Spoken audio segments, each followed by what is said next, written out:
की थी? हाँ, मम्मी से एक बार बात हुई थी जिस समय चोट लगी थी, तो एक बार उनसे बात हुई थी। उसके बाद उनसे भी बात नहीं हुई, पापा से हुई। हाँ उसके बात ही बंद हो गई। हाँ, बात 25 मई से बंद हो गई। उसके बाद डायरेक्ट हमको सूचना 6 दिसंबर को दी गई एमबीसी द्वारा कि आपके पिताजी नहीं गए। जी।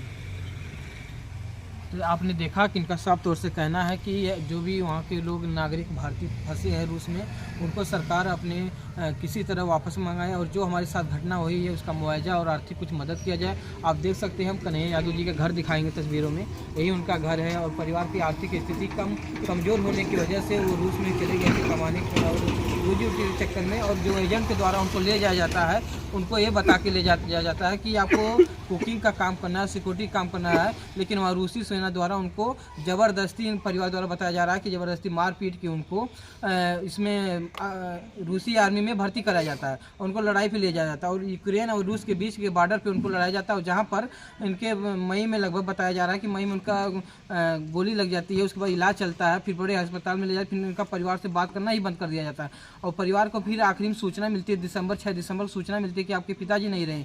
उसके बाद डेड बॉडी आ जाती है, पूरे परिवार में और पूरे आसपास में कोहराम मच जाता है।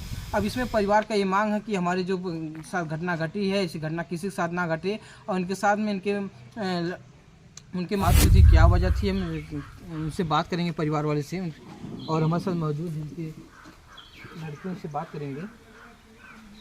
अपना नाम बताइए आप। अजय यादव मेरा नाम है। क्या कैसे घटना हुई, कैसे? वो यहाँ से गए, कुक का काम था, एजेंटों ने कुक का काम बताया। जो एजेंट है वो दिल्ली का रहने वाला है, सुमित, और एक विशेंट है जो रशिया में रहता है। वही बोल के लेकर गए सब कि वहाँ पे कुक का काम है, सिक्योरिटी गार्ड का काम है।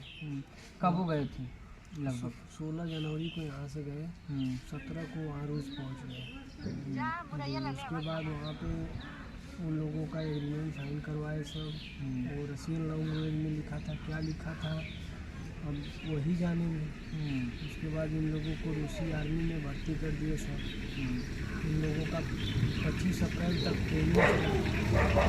25 अप्रैल तक ट्रेनिंग चला। लोग नहीं जाते रूसी सेना। ये सब बातें आपके पिताजी बता देते हैं? हाँ, हमारे पिताजी से जब बात हुई थी तो बताए थे। इन लोगों को 25 अप्रैल को वार में सब डाल दिए। उसके बाद इनको 7 मई को गोली लगी और 9 मई को हमसे बात की। 9 मई से 25 मई तक हमारी बात चली। उसके बाद बीच में बोले कि इन्फेक्शन हो गया है, इसकी वजह से हमें बड़े हॉस्पिटल में लोग ट्रांसफ़र कर रहे हैं। वहाँ पे पहुँचूँगा तो फ़ोन करूँगा। उसके बाद से फ़ोन ही नहीं आया। मैं लगातार एमबीसी से बना रहा, एमबीसी से मेल वगैरह हमेशा करता था।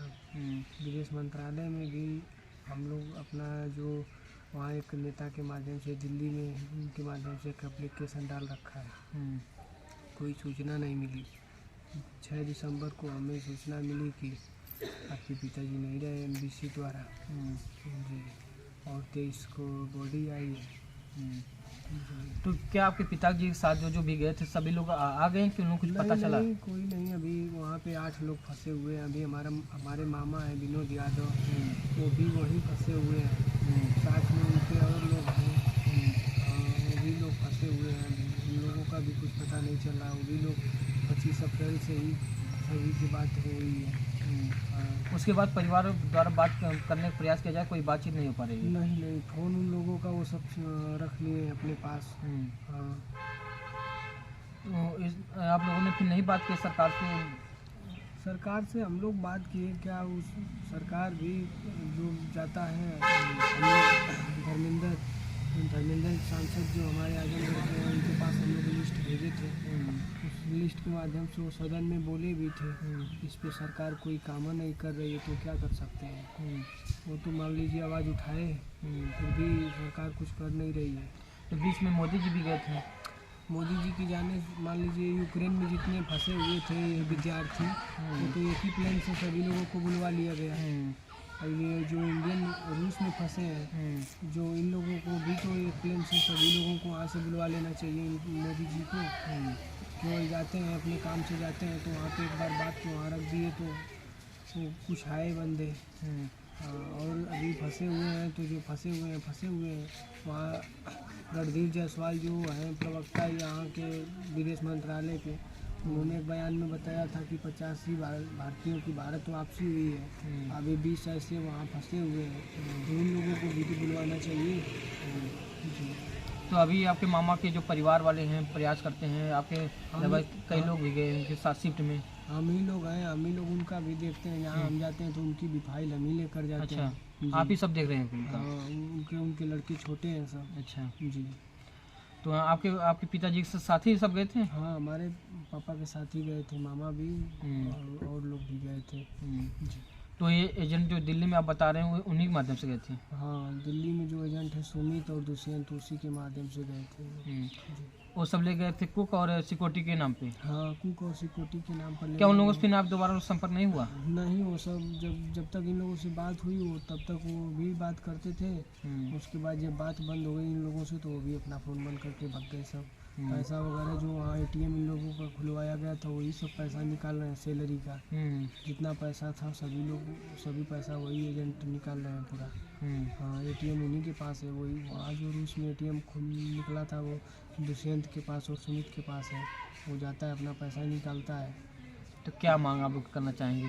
मांग यही करना चाहेंगे कि हम विदेश मंत्रालय से और मोदी जी से यही मांग करेंगे कि जो हमारे पापा का हक है वहाँ का जो है वो हमें मिले और जो मुआवजा हमें मिले ताकि हम अपनी रोजी रोटी चला सकें। जी। और जो लोग फंसे हैं, जो आपके मामा जो लोग फंसे हैं उनको जल्द से जल्द बुलवाया जाए। हाँ, सरकार इस पर काम करे, उन लोगों को जितना जल्दी हो सके सभी लोगों को बुलवाए। जी। परिवार में कौन कौन है आपके? परिवार में हम हैं और मेरा एक छोटा भाई है और मम्मी है। जी। आप सबसे बड़े हैं? हाँ, हम बड़े हैं। सबसे बड़े आप ही हैं और सब आप ही देख रहे थे जो जब से उनसे बातचीत हुई है बंद हुई है? जी, सारा हम ही देखते थे, इधर उधर हम ही दौड़ते हैं। जी। तो मम्मी जी से बात होती थी कि नहीं, बीच में? नहीं, किसी से बात नहीं। सिर्फ आप ही से बात होती थी? हाँ, मम्मी से एक बार बात हुई थी जिसमें चोट लगी थी तो एक बार उनसे बात हुई थी। उसके बाद उनसे भी बात नहीं हुई, पापा से हुई। हाँ, उसके बाद बात ही बंद हो गई? हाँ, बात 25 मई से बंद हो गई। उसके बाद डायरेक्ट हमको सूचना 6 दिसंबर को दी गई एम्बेसी द्वारा कि आपके पिताजी नहीं गए। जी।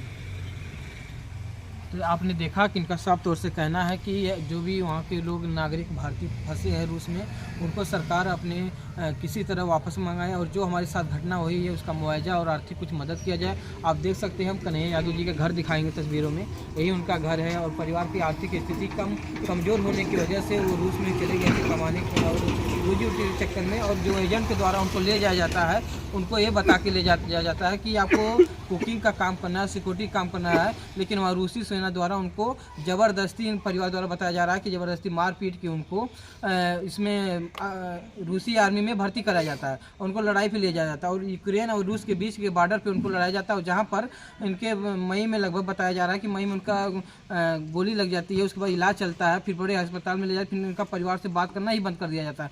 और परिवार को फिर आखिरी में सूचना मिलती है 6 दिसंबर को सूचना मिलती है कि आपके पिताजी नहीं रहे। उसके बाद डेड बॉडी आ जाती है, पूरे परिवार में और पूरे आसपास में कोहराम मच जाता है। अब इसमें परिवार का ये मांग है कि हमारी जो साथ घटना घटी है ऐसी घटना किसी के साथ ना घटे और इनके साथ में उनके मामा जी साथ में हैं और वो भी मांग कर रहे हैं कि हमारे मामा जी और जो भी भारतीय नागरिक फंसे हैं उनको जल्द से जल्द वापस लाएं।